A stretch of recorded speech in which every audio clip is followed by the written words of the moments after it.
ओम शांति। बाबा सदा श्रीमत देते।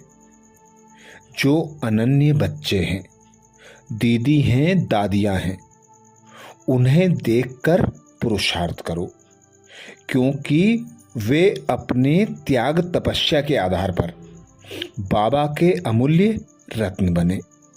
तो ऐसा ही एक रत्न दादी हृदय पुष्पा जी, जिन्होंने 15 जुलाई 1996 में भौतिक देह का त्याग कर अव्यक्त वतनवासी बनी। तो ऐसी दादी जिन्हें प्यार से सभी टिक्कन दादी कहते थे। आपका अटूट निश्चय, बाबा से सच्चे दिल का प्यार और दृढ़ विश्वास बेहद सेवाओं की नींव बना। आपने बेंगलोर में रहकर पूरे कर्नाटक की सेवाओं का कार्यभार संभाला। बाबा के हजारों बच्चों की पालना करते हुए आप बहुत लाइट रहती थीं। आपके अंदर उमंग उत्साह भरपूर था। तो ऐसी दादी जिन्हें बिंदु स्वरूप प्रकाश का साक्षात्कार हुआ, उन्हें प्रकाश में श्री कृष्ण भी साक्षात्कार में दिखाई दिए। तो ऐसी दादी के निमित्त भोग लगा 18 जुलाई 1996 को। उस भोग में बाबा ने हमें हमारे तीव्र पुरुषार्थ के लिए अनेक इशारे दिए, दादी की अनेक विशेषताएं बताई। तो ऐसे भोग संदेश का मनन करते हैं। भोग संदेश में संदेशी जी बोली, आज जब दादी हृदय पुष्पा के प्रति विशेष भोग लेकर वतन में पहुंची तो क्या देखा कि दादी हृदय पुष्पा बाबा के साथ बैठी कुछ बातचीत कर रही थी। मैं भी जब सामने जाकर पहुंची तो दोनों बाबा और दादी ने मुझे देखा और बाबा बोले, देखो बच्ची, आपके लिए मधुबन से यह बच्ची ब्रह्मा भोजन लेकर आई है। दादी ने देखा और मुस्कुराई। मैं भी जाकर दोनों के पास बैठ गई। मैंने कहा, मधुबन से सभी दादियों ने, सभी भाई बहनों ने आपको बहुत बहुत याद प्यार दिया है और ब्रह्मा भोजन भेजा है। दादी हृदय पुष्पा जी मुस्कुराई और कहा, दादी ठीक है। हमने कहा, हाँ दादी तो बिल्कुल ठीक है, आप कैसे हो? तो दादी ने कहा, मैं अभी बिल्कुल ठीक हूँ, बाबा के पास बैठी हूँ। मैंने कहा, दादी आप बहुत जल्दी आ गई। तो बोली, मैं तो तैयार बैठी थी कि जब बाबा बुलाए तब आ जाऊं। मेरी यही दिल थी कि मैं एक बार बड़ी दादी से ज़रूर मिलूं। तो दादी मेरे से मिलने आई, सब लेन देन की। फिर तो मैं तैयार बैठी थी, बाबा के बुलावे का ही इंतजार कर रही थी। फिर मैंने कहा, अभी आप बाबा से क्या बातें कर रही थी? तो मुस्कुराने लगी। कहा, बाबा से पूछो। मैंने बाबा से पूछा तो बाबा ने कहा, इनसे ही पूछो। फिर मुस्कुराने लगी। मैंने कहा, दादी क्या प्राइवेट बात कर रही थी? बोली, हाँ प्राइवेट बात है, बाबा से ही पूछो। बाबा ने कहा, बच्ची कहती है, बाबा अभी मैं कहीं नहीं जाऊंगी। जैसे आप ऊपर बैठकर सेवा करते हो, ऐसे मैं भी यहाँ से सेवा करूंगी। यही विशेष मेरे से मीठी चिटचैट कर रही थी कि हमें अभी यहाँ ही रहकर सेवा करनी है। बाबा कहते कि बच्ची, तुम तो आदि रत्न हो, तुमको तो एडवांस पार्टी में जाकर बहुत बड़ी सेवा करनी है।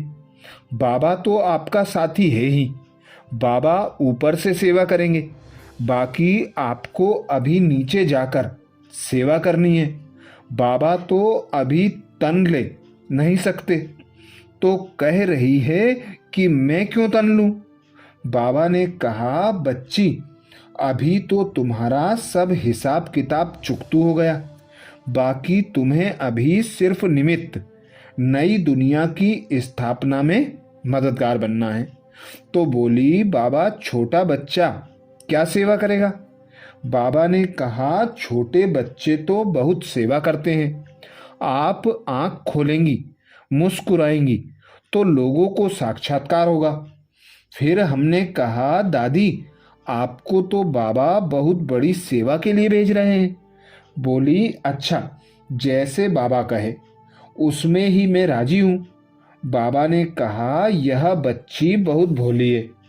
इस बच्ची का शुरू से ही सिवाय बाबा के कुछ नहीं रहा।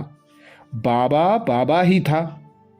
इसने अपने जीवन में शिव बाबा को ही प्रत्यक्ष किया। देखो कितना बड़ा शिवलिंग बनाया। दूर से जो देखेगा उसे शिव बाबा ही दिखाई देगा।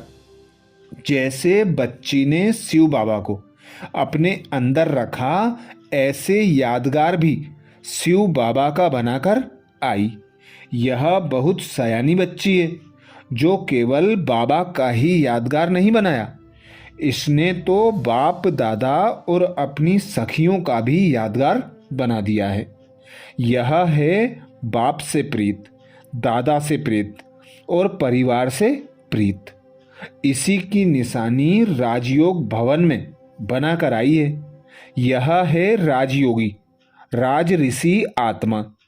इसने एक बाबा दूसरा ना कोई यह सबूत दिया, जो आज इतनी सरलता सहजता से कर्नाटक जोन में सेवा का विस्तार हुआ, जिससे कितने बच्चे ज्ञान में आ गए। इनकी ही शुभ भावना, शुभ कामना से इतनी सेवा की वृद्धि हुई है, विस्तार हुआ है। यह सुनते हुए बोली कि बाबा मैंने थोड़े ही कुछ किया है, यह तो आपने कराया। बाबा बोले, ऐसे ही अभी भी सेवा पर भेज रहा हूँ। फिर बोली, बाबा अभी योग भवन कौन संभालेगा? बाबा ने कहा, अच्छा आप ही बताओ किसको भेजें? बोली, नहीं बाबा आप ही बताओ कि योग भवन किसको संभालने के लिए देंगे। बाबा ने कहा, बच्ची अच्छा फिर बताएंगे। ऐसे बहुत हर्षित मुख होकर आपस में चिटचैट चल रही थी। फिर बाबा ने कहा, देखो मधुबन से ब्रह्मा भोजन आया है। हमने कहा खास दादी ने याद प्यार दिया है और भोग भेजा है। कहने लगी दादी ने भेजा है। फिर बाबा ने उसे बहुत प्यार से दृष्टि देते हुए गिट्टी खिलाई, जल पिलाया। दादी जैसे प्यार में खो गई और कहा, सभी को हमारी बहुत बहुत याद देना। फिर बाबा दृष्टि देने लगे और दादी एकदम सूक्ष्म होते दूर दूर जैसे लाइट में बिंदु स्वरूप होते समाती गई। फिर बाबा ने हमें भी वहीं साइलेंस की दृष्टि देते हुए नीचे भेज दिया। तो ऐसी दादी जो बाबा बाबा करते हुए बाबा की प्रत्यक्षता का प्रमाण बनी, जो दादी राजयोग भवन में शिवलिंग दीदी दादियों की निशानियां बनाकर गईं, तो ऐसी दादी के निमित्त भोग संदेश में बाबा यही इशारा देते कि दादी के समान एक बाबा दूसरा ना कोई, यही स्मृति से समान और समीप आ सकते हैं। बाबा हम बच्चों से सदा कहते हैं कि ऐसे बड़े बड़े अनन्य रत्न भाई बहन दीदी दादी महारथियों के अनुभवों को सुनना, उनकी विशेषताओं को जानना, उनके गुण को पहचानना और उसका मनन चिंतन कर उनको फॉलो कर उनके समान बनना बाबा के समीप आने का आधार है। तो ऐसी दादी हृदय पुष्पा जी की अनेक विशेषताएं, अनेक शिक्षाएं हम अगले वीडियो में फिर भेजेंगे। अच्छा, ओम शांति।